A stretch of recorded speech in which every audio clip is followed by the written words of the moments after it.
Ariel Ein-Gal was camping on a beach with friends when he was woken by the sounds of rockets.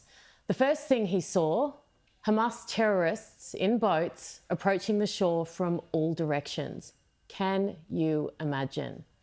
Ein-Gal is determined to remind the world why this war exists and of the atrocities committed by Hamas. And he joins me now. Ariel, thank you so much for your time. What did you do when you were woken up by those rockets? At first, we saw two boat containers, so we hid there for 20-30 minutes. And afterwards, we saw three boats coming in our direction. At first, we didn't know who those boats are. We thought maybe it was our Navy.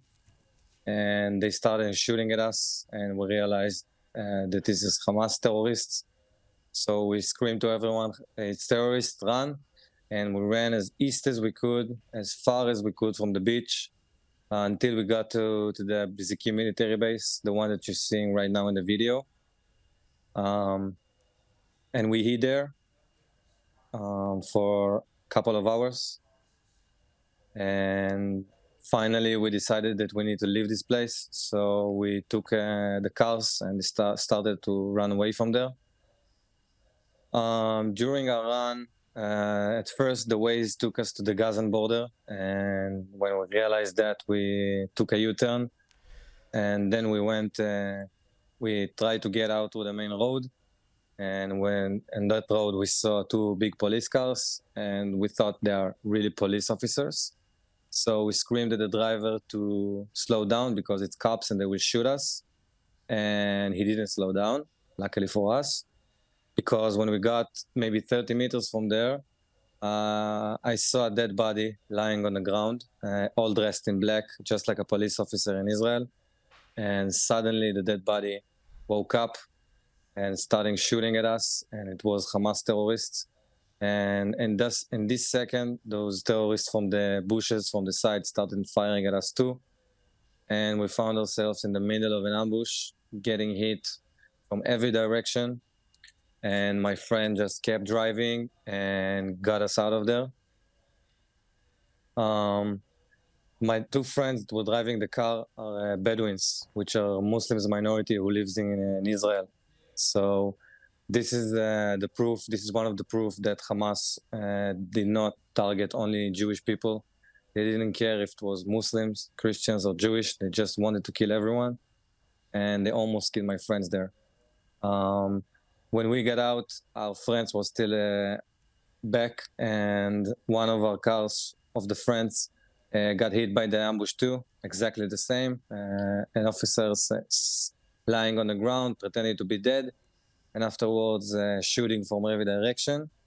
One of my friends, Achiad, got hit in the leg by a bullet, and one of the bullets hit the oil tank of the car, and the car broke down maybe 400 meters after they ran.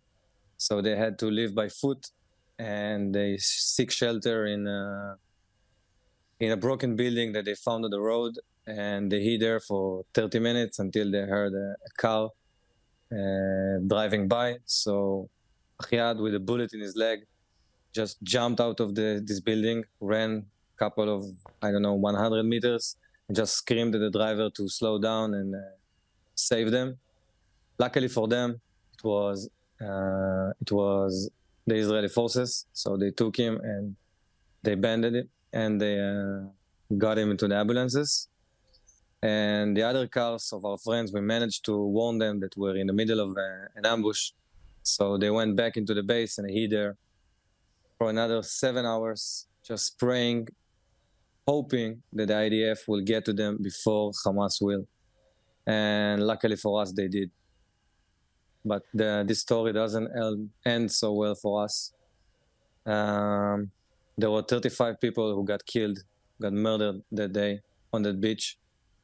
And one of our friends, Mo, who was with us the whole night, she was with us at the party. And at 6 a.m., when we closed the music, she decided to drive home to her mother, who lives 20 minutes from there. And on the road, the emergency alert caught her. So she went into a shelter, and she hid there for 20 minutes. And in those 20 minutes, just kept calling everyone, calling me, our friends, her parents, her mother, just warning everyone that there is missile attack and we all need to get out of there and we all need to be safe. But what she didn't know is when she was leaving the shelter and driving back home, the road was already filled with hundreds of terrorists, and they shot dozens of rounds at her, and they killed her right on the spot. And we only found her dead body 4 days later. Ariel, I can't even imagine what you are still going through. But I want to thank you so sincerely for sharing your story, because it is so important to remind people why what is happening in the Middle East is happening, and it's that day. So thank you so much. Please take care of yourself, and thank you again for sharing a really difficult story. I can't even imagine, but we thank you and stay safe. Thank you.